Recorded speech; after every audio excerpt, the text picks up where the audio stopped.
Welcome to the HiFLEX Health and Performance Podcast, where I'm your host, Dr. Chelsea Smith.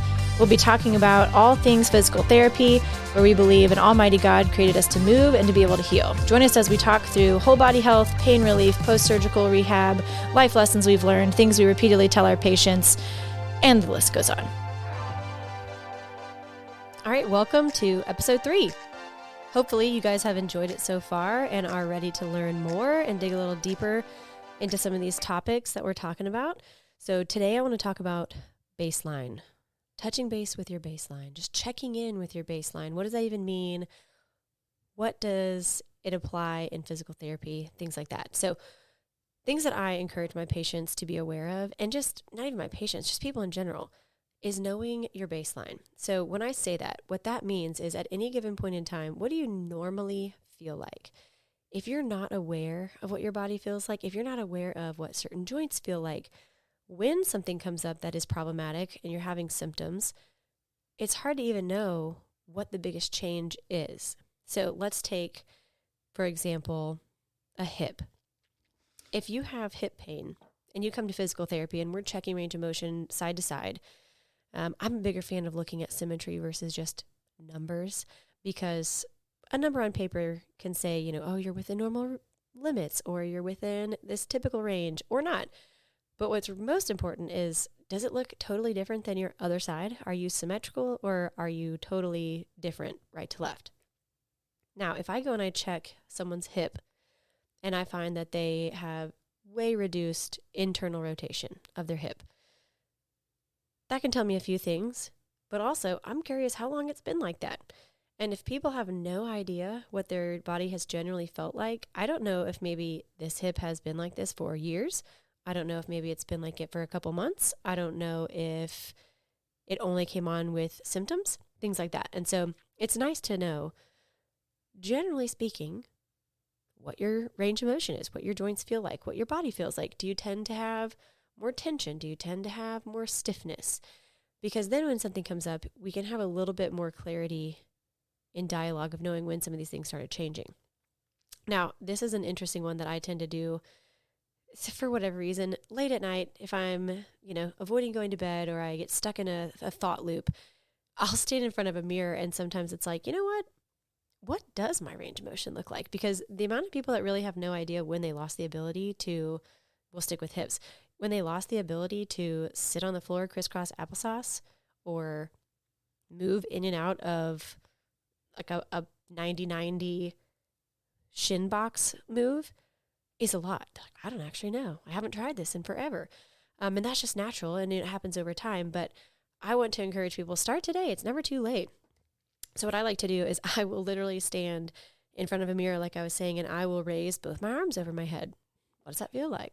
Can I go overhead with both? Interesting. Like right now, I've got a case of mommy shoulder from carrying my baby around a lot, and my left arm does not go overhead as easily as my right arm. And let's say I didn't have any symptoms. Let's say I didn't have any problems, but I didn't realize that tension started building. Then all of a sudden one day when I do have symptoms, I may put it overhead, and it's like, whoa, how long have I not been able to do that? And I just think it's good. It's just good to really check in with your body, see what it's feeling like, know what your joints feel like, so that you don't just wake up one day and say, I can't sit crisscross applesauce, or turns out I can't reach up my back with one arm and I can with the other. Or interesting, I didn't realize that I can't actually look all the way left or all the way right compared to the other side. So that's just something I think is very valuable, is knowing those things. Another thing I encourage people to do, especially with just the times were crazy from 2020 onward, right? Health has a little bit of a different meaning when people are a little bit afraid of catching something, or, just whatever the case may be. But I am a big encourager of even checking in with your lymphatic system.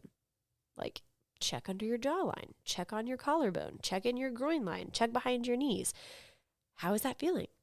Do you tend to have swollen lymph nodes? Do you tend to have not swollen lymph nodes?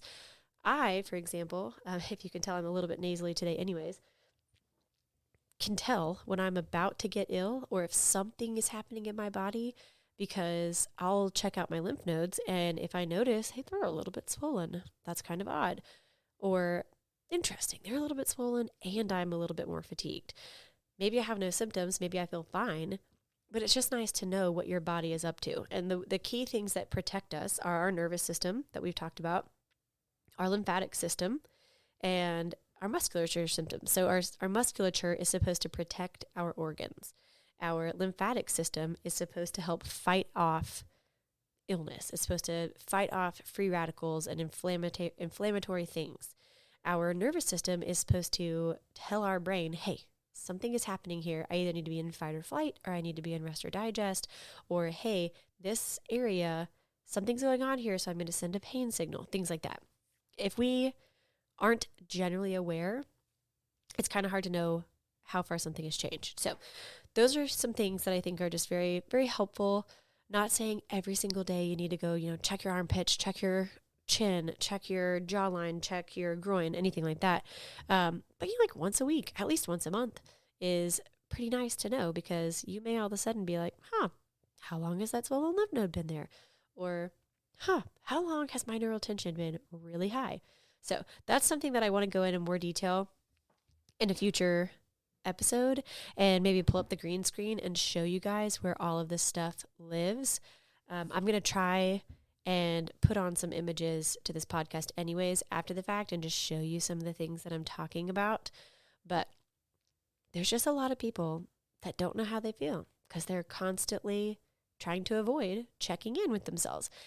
And that can extrapolate not even just to the physical body, to the emotional body, because stress has a huge role in our sensitization. And if we're avoiding things, if we're avoiding dealing with an emotion and we just tuck it away somewhere and we don't really check in with ourselves of like, am I feeling stressed? Am I feeling any kind of way? If we just avoid, then sometimes we miss out on all these whispers that the body is giving us, and it just yells at us one day. And then we're kind of caught off guard. So this is just a quick, short episode to remind you to just check in with yourself, check in with your body. How are your joints moving right to left? Just check them all out. You don't have that many. I mean, you have a lot, but ultimately check your ankles, check your knees, check your hips, check your rotation of your back, check your shoulders, check your elbows, check your wrists, check your neck. Just do a quick check-in, daily, weekly, something like that. Take a feel of the lymph nodes, go through some neural tension testing, and just see how you're doing right to left. A lot of times we can see things coming before we have symptoms. Sensation is what we see, or what I explain to people. You can have sensations. They can be positive or negative. When they become habitually negative and they are impacting your daily life, that is a symptom.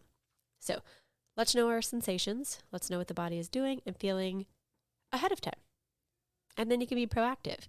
And then you can have a lot more clarity in dialogue when you're talking to a clinician or your physician or whoever. In my case, obviously, a clinician, a physical therapist, a doctor of physical therapy. When they are taking your subjective, if you can let them know a bunch of things on the front end about your body and what it typically is like, so helpful. So helpful. So hope that is just a little encouraging and something that maybe you haven't thought about and is worth your time. All right, you guys have a fantastic day. I think that we'll wrap it up here. Hopefully, like I said, I can get some graphics on, make it a little bit more clear. But other than that, I'll be back with another episode soon. Thank you for listening. Hopefully you enjoyed it and learned something that you maybe didn't know before. Feel free to reach out directly to me, Chelsea at HiFLEXHealth.com, if you'd like to discuss any of these topics in greater detail, or follow our social media channels, or just look at our website, www.HiFLEXHealth.com. Stay learning, stay moving, stay healing, and as always, we hope that you will come back and learn more at another episode. Thanks.